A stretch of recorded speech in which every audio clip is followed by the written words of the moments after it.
Γεια σας παιδιά, τι κάνετε, πως είστε, ελπίζω να είστε όλοι και όλες καλά.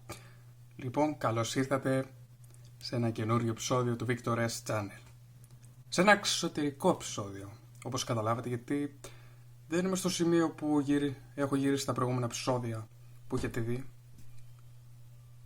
Αυτή τη φορά είμαι στο δωμάτιό μου, στο σπίτι μου φυσικά.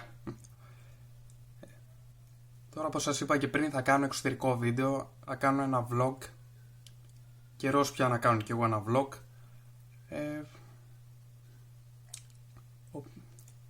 Και συγκεκριμένα για το vlog θα σας πω ορισμένα πράγματα στην πορεία. Οπότε να ξεκινήσω κι εγώ σιγά σιγά. Έχω βγει αυτή τη στιγμή έξω από το σπίτι μου και σιγά σιγά προχωράω προς το πρόεδρό μου.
Γεια σας παιδιά, εδώ είμαι πάλι κοντά σας ξανά.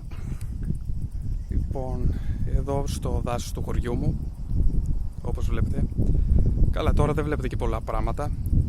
Βέβαια είμαι στο τέρμα του δάσους αυτού, αλλά είναι ένα μικρό δασάκι, οπότε δεν βλέπετε και πολλά. Αλλά τέλος πάντων. Λοιπόν, ήρθε ώρα να σας πω για αυτό που θα κάνω σήμερα στο πρώτο μου αυτό vlog, και δεν είναι άλλο από αναρρίχηση. Ναι, καλά ακούσατε, αναρρίχηση λοιπόν, σε ένα από τα βουνά του χωριού μου εδώ πέρα, σε ένα αρκετά μεγάλο βουνό, το οποίο έχουμε και καρφωμένη την εθνική μας σημαία. Λοιπόν, είναι αυτό εκεί πέρα. Αυτό. Ναι, τώρα δεν το βλέπετε και πολύ καλά, αλλά όσο ανεβαίνουμε θα το δείτε όλο και καλύτερα. Οπότε ας ξεκινήσουμε σιγά σιγά για την αναρρίχηση.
Εδώ παιδιά βρίσκομαι στο σημείο όπου έχουμε τους ηλιακούς μας εδώ πέρα, τους ηλιακούς εδώ στο χωριό, με τους οποίους τροφοδοτείται όλο το χωριό ηλιακή ενέργεια, και έχουμε και μία δεξαμενή εδώ πέρα Τώρα δεν βλέπετε και πολλά, αλλά πήγα αρκετά κοντά για να δείτε αρκετά πράγματα με αυτή τη δεξαμενή. Βέβαια έχουμε και μια άλλη δεξαμενή πιο πάνω, όπου θα τη δείτε σε λίγο, με τις οποίες τροφοδοτούμαστε νερό. Εντάξει, με τι θα τροφοδοτούμασταν δηλαδή, με καμία βενζίνη? Ωραία, σε αυτό το σημείο θα κάνω ένα διάλειμμα και μετά συνεχίζουμε.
Αφού περάσαμε τώρα από ένα μικρότερο δάσος που έχουμε εδώ πιο πάνω στο βουνό, μικρότερο, είναι ένα, να το πω, ένα δασάκι,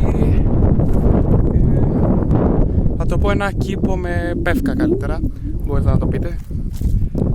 Αφού φτάσουμε εδώ πέρα, εδώ πέρα θα διακρίνετε πιο καλά τη σημαία και το βουνό το οποίο θα σκαρβαλώσουμε.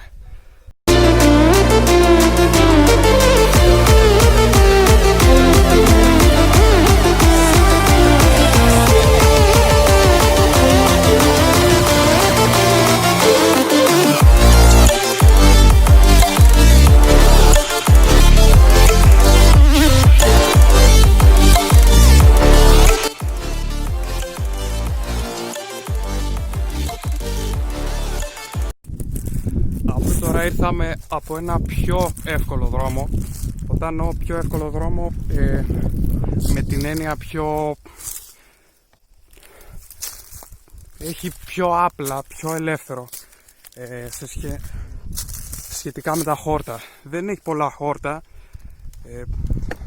καλά, όταν εννοώ χόρτα, όχι αυτά τα καφέ που βλέπετε εδώ, τα γατάκια, τα άλλα χόρτα. Όσοι ζουν σε επαρχία τα ξέρουν μεγαλύτερα αυτά τα χόρτα. Και από ό,τι βλέπετε φτάνουμε σε λίγο. Τώρα όταν λέω σε λίγο, το πολύ σε 4-5 λεπτά θα έχω φτάσει στην κορυφή. 1 hour later.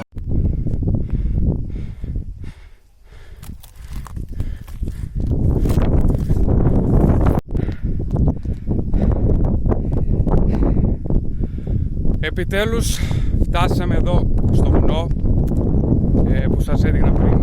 Να και εδώ η ελληνική σημαία.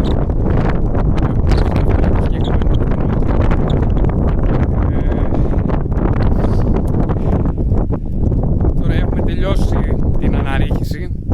Τώρα λείπει το θέμα του κατεβάσματος, τέλος πάντων, να κατεβούμε το βουνό, αλλά πιο πολύ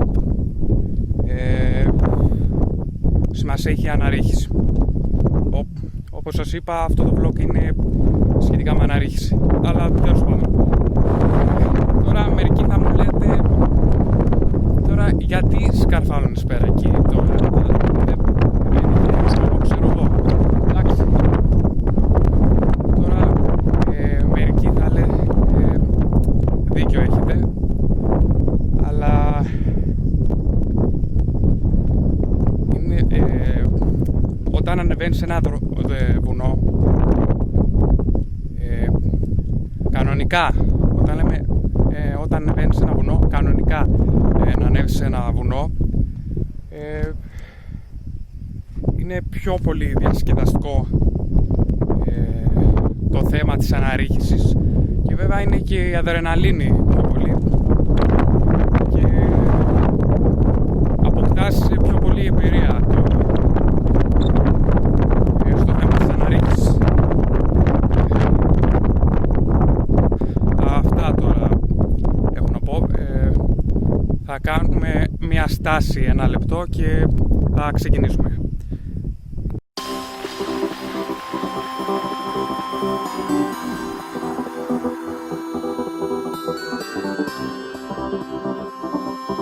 Ήρθε η ώρα λοιπόν να φεύγουμε σιγά σιγά, οπότε ξεκινάμε να κατεβαίνουμε και θα τα πούμε στο τέλος. Αυτό.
Βραδιάζει σήμερα, βραδιάζει.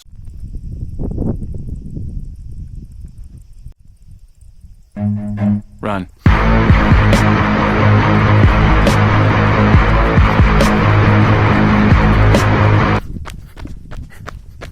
Λοιπόν παιδιά, κάπου εδώ φτάνουμε στο τέλος αυτού του επεισοδίου και στο πρώτο μου vlog.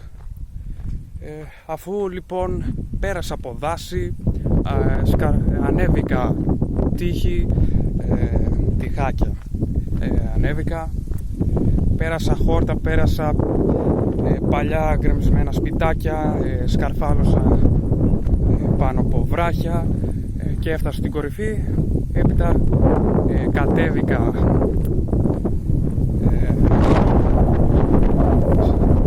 κάτι βράχια τέλος πάντων και έφτασα εδώ κανονικά στον δρόμο. Ήταν μια τέλεια εμπειρία αυτή. Μισό λεπτό να κάτσω λίγο. Η αναρρίχηση αυτή ήταν μια τέλεια εμπειρία. Ανεβάζεις πολύ την αδρεναλίνη και κάνεις καλή γυμναστική. Αφού λοιπόν παιδιά καταφέραμε και ανεβήκαμε στο βουνό, αυτή η αναρρίχηση ήταν μια τέλεια εμπειρία, όπως σας είπα και πριν, αν και το κάνουν δεύτερη φορά, αλλά τέλος πάντων δεν θα κολλήσουμε εκεί. Φυσικά για την αναρρίχηση χρειάζεται ειδικός εξοπλισμός. Βέβαια Εγώ ήμουν σε μικρό βουνό, αρκετά μεγάλο βουνό, αλλά πάνω απ' όλα για μεγάλα βουνά όπως Everest, Όλυμπο και τέτοια βουνά χρειάζεται κατάλληλος εξοπλισμός. Αλλά πάνω απ' όλα όμως πρέπει να έχεις καλή αντοχή, παρατηρητικότητα, δηλαδή προσοχή να προσέχεις που περνάς, τι χόρτα έχει και τα λοιπά, τι μπορεί να κρύβει κάθε μέρος και για παράδειγμα έντομα και αυτά. Και φυσικά χρειάζεται και καλή ισορροπία για το σκαρφάλωμα. Αφού λοιπόν παιδιά κατεβαίνω προς το σπίτι μου σιγά σιγά, αυτά είχαν λοιπόν να πω παιδιά, δεν έχω να πω τίποτα άλλο, και αυτό ήταν το σημερινό επεισόδιό μου, το πρώτο μου vlog, αναρρίχηση αναρρίχηση στο χωριό μου, τέλος πάντων. Θα το δείτε και στο τίτλο καλύτερα. Λοιπόν, μην ξεχνάτε να κάνετε ένα like και ένα subscribe και μέχρι την επόμενη φορά τα λέμε. Γεια χαρά παιδιά.